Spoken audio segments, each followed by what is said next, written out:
ఈ రోజు చూస్తుంటే మన కాసాని జ్ఞానేశ్వర్ సార్ గారు విన్ అయినట్టు మనకు కనిపిస్తుంది. కాబట్టి మన బడుగు బలహీన వర్గాల ఆశాజ్యోతి మన కాసాని జ్ఞానేశ్వర్ గారు ఈరోజు గెలుపు ఖాయమైంది.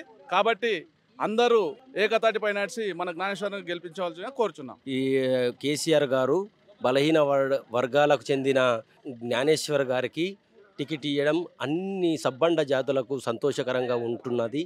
అదేవిధంగా ఏ పార్టీలకు అతీతంగా లేకుండా అన్ని కులాలు ఏకతాటిగా జ్ఞానేశ్వర్కు మద్దతు పలుకుతున్నాము. అతనే విజయం ఖాయంగా అనిపించడం జరుగుతుంది. జై బీఆర్ఎస్. అది ఇప్పుడు టీఆర్ఎస్ఏ బాగుండే అని చెప్తున్నారు.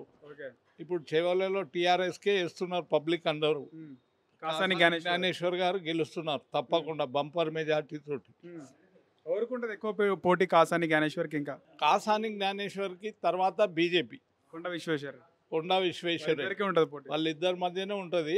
కాకపోతే బంపర్ మెజార్టీ తోటి మాత్రం కాసాని గారు గెలుస్తున్నారు. చేవెళ్ళలో ఎట్లుంది పరిస్థితి? ఏ పార్టీ గెలిచే అవకాశం ఉంది చేవెళ్ళలో? బీఆర్ఎస్ఆ, కాంగ్రెసా, బీజేపీ? బీఆర్ఎస్ కాసాని జ్ఞానేశ్వర్ ఎట్లుంది? భారీ మెజారిటీతో గెలిచి పొందే అవకాశాలు ఎక్కువ కనిపిస్తున్నాయి. ఇప్పుడు వచ్చిన రూలింగ్ పార్టీ ఏదైతే కాంగ్రెస్ ప్రభుత్వం ఉందో ఆ పథకాలు ప్రజల లోపల ఇప్పటికే చాలా విచలనంగా నమ్మ పరిస్థితి లేదు.